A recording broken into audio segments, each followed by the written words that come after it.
I'm an OAP now, and I have hunted. I had safe horses, very good horses. This one is a young horse, and he's thrown me off quite a few times. As Mark's always said, it's the rider, not the horse. And I've tried to stay on, and I think I'm getting better. What I want to do is to be able to jump without thinking about it.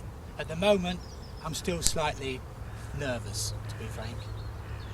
In order to feel safe jumping cross country, you are going to have to be able to assess different fences and the different speeds you need to be jumping at them.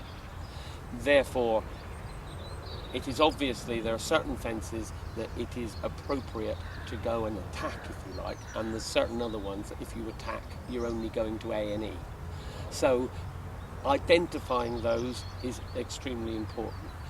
When you go out hunting, traditionally there will be one fence here, and then you've got a whole field before you reach the next field boundary.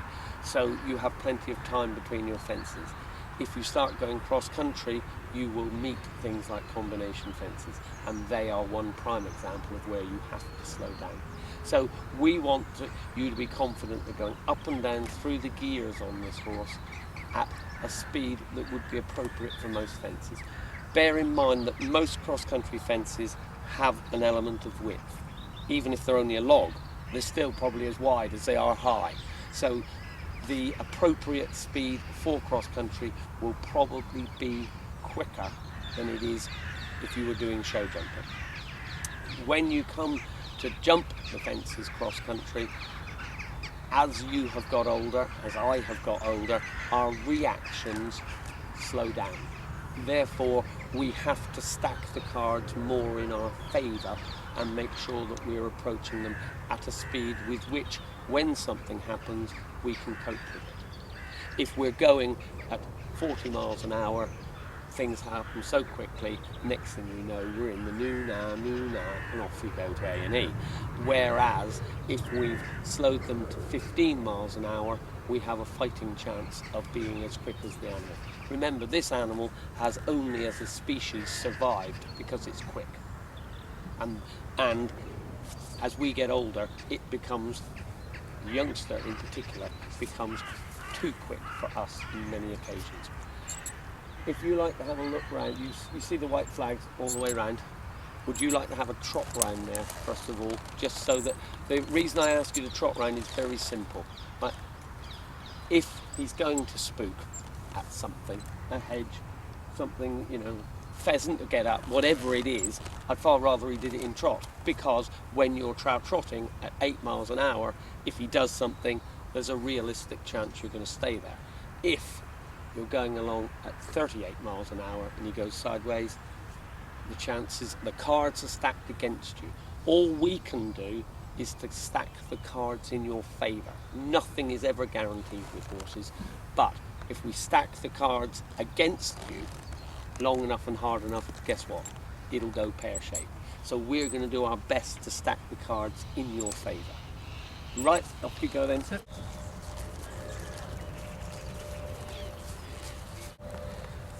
In order to fall off, your shoulders have to come in front of your knees. When I stand here, if my shoulders come in front, I lose my balance, right? If your shoulder stays behind your knee, you can't fall off, right? If you think about it, who rides the fastest, wildest horses in the country? Jockeys. Jockeys. Yeah, how short do they ride? They ride very short. Do you know why? No. Because they're safer. Streamlining. They're safer. No, with their knee up there, when the thing leaps around and jumps around, guess what? It's virtually impossible for them to fall off because their shoulder can't come in front of their knee. So they are a lot safer by riding short. What happens when the horse jumps sideways? If it refuses to jump and goes sideways, yep. How do you then stay on? You make sure that your shoulders stay right. Think about this. Right, here I am coming to the, and the horse goes this way. Right, if the horse goes that way and this leg weight stays into this leg, I can't come on. Your horse, remember, people fall off not so much because the horse goes sideways as that he decelerates. Right? Very often if a horse runs out at a fence, he actually is going sideways and decelerating at the same time. And when he decelerates is when your shoulders come in front of your knees. That's when you tip forwards, your shoulders come in front of your knees, and he's going sideways. Well, that just compounds the problem. But the problem is that because he decelerates, your shoulders come forward and get in front of your knees. So by having your knee up, within theory, the shorter your stirrup is and the higher your knee is, the less likely you are to come off.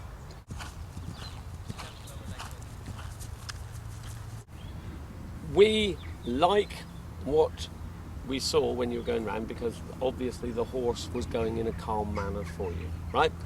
We think if you had a bit more weight in your legs, your lower leg wouldn't move. And if your lower leg doesn't move, you are that much safer.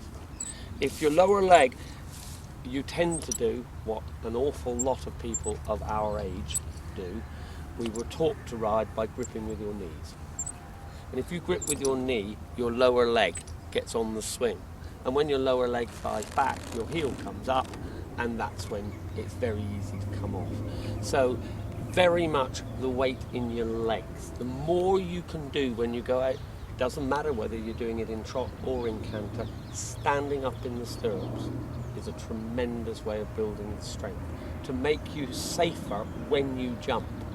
In other words, this is when you're out hacking, you go out for an hour, you stand up. Obviously you don't stand up in the stirrups until your calf muscles scream, because if you do, you'll actually damage the fibres of the muscle. Little and often. Stand up for 30 seconds, go rising trot, get rid of the lactic acid through the muscle, stand up again. The more you do that, the better your weight will stay in your legs when you jump. So every time you hack out, wherever it is, if you're doing the standing up exercise, you are actually making yourself far safer for when you jump. If you haven't got those muscles, guess what? You won't be able to keep the weight in your heel. Your heel is your shock absorber. Your toe is held up by the stirrup and your heel goes doing, doing, doing, doing, doing. Now when you land over a fence, that's exactly what you want it to do. So the work that you do in trot and in canter prepares you muscularly in order to be able to jump. People tend to think of jumping as a completely separate entity. If you can work the right muscles, even in the days when you don't jump, then you will find the jumping will get so much easier. So we're going to see you canter around again, and you're going to be off his back. Shall we try it one hole shorter? Best news I've heard all day.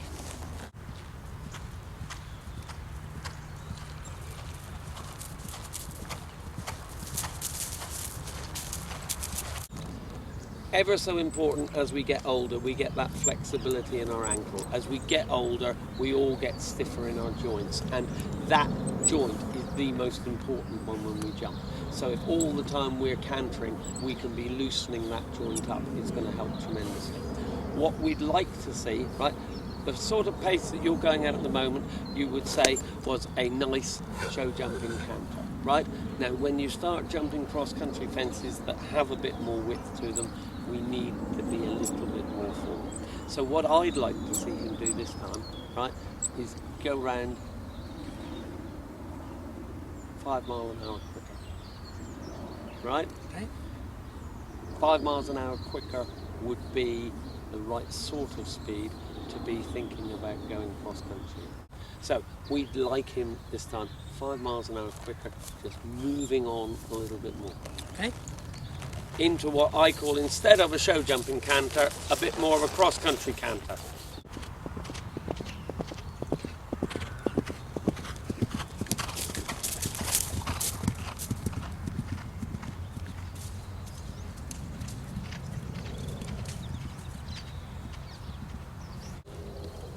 That was brilliant, right? That was far more like cross country canter. Now, as we've said, if you want to go cross country, that's the sort of speed you need to be going at for the majority of your fences. Your technical fences, you have to be able to slow down for. So the most important job when you want to start going around a little cross country is for you to be able to identify what is the correct speed for each individual fence. So walking the course with your trainer, your coach, is absolutely essential, so that you get to know if you go at one fence at an inappropriate speed, like the water, all the confidence that you get by jumping the 17 others at an appropriate speed can be undone in a moment. So ever so important you understand what is an appropriate speed for each fence. You then need to be able to go from the steady speed into the quicker speed and back again. So what we're going to ask you to do for us is this. What we'd like to see you do is canter around in that nice cross-country speed. When you get to the gate, I'd like you to come back to your show jumping canter, right round the corner to the red flag here, and then back up into cross-country speed again. Okay. Right, so you're going cross-country speed as far as the gate, past the flags, round to the flag by the tree, and show jumping, and then open him up again. Okay. Up and down.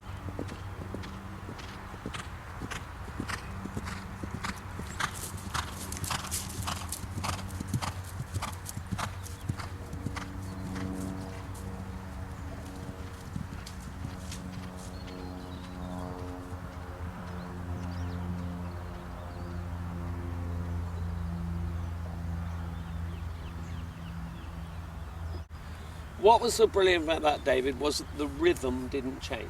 The length of the horse's stride changes, but his rhythm doesn't. And at all levels, it doesn't matter whether you're competing or not. Rhythm is absolutely vital, because rhythm and balance go hand in glove. If your horse slows down and speeds up and faster, you are bound to be unbalanced. And when you're unbalanced, you unbalance him. And so, remember, one of you can't be unbalanced. If you're unbalanced, you must unbalance him, which must unbalance you, and so the spiral goes on. So the fact that he came back to you without an argument at all, kept the rhythm the same, just shortened his stride, and then lengthened again. And you, it's of no interest to you, but that's exactly what a dressage person does with their horse, right? They show medium canter and they show collected canter. Show jumping people are doing it all the time, shortening and lengthening their horse's canter. Cross country, Mark Todd is doing it. His horse goes across the fields with a great long stride on it, comes to the water complex and shortens it up, but he keeps the same rhythm. And that's what makes the job so easy for you. If the horse keeps his rhythm, you keep your balance so much easier. So what we'd like him to do this time, right, he's going to go off in his cross-country canter, down to the next flag. He's then going to show jump canter round the two flags at the end, open him up again, show jump canter around the end flags and open up again. Okay. So you're going exactly just one step further with it now. So you're going up and down through the gears, Okay. which is exactly what you'd have to do when you go cross country.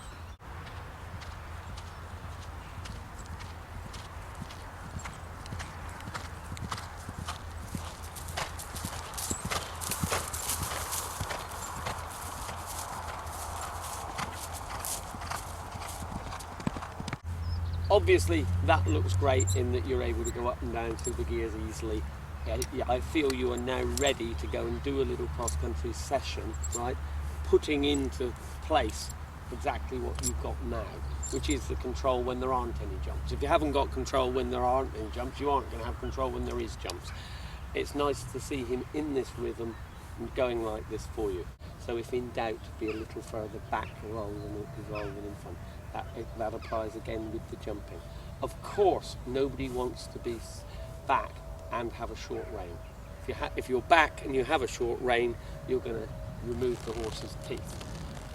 A length of rein and be a fraction further back, and he can still have the freedom to jump, but you are far safer. Golden rule, cross country, don't be in front of the movement. If you're in front of the movement, you are going to eat grass. And the one thing we want to avoid is the nah. We don't like that man at all. So, any questions on that, young lady? No, that was fine. Excellent. And we will arrange to take him cross country, and I think if you can transfer this over into the cross country environment, which is a logical step. This, if you like, is the step that I think people miss out. You know, they go from being able to go round in an enclosed space jumping a show jump to going out in a 25-acre field and try and jump cross-country fences. Have the control in the field without jumps first is a perfectly logical step.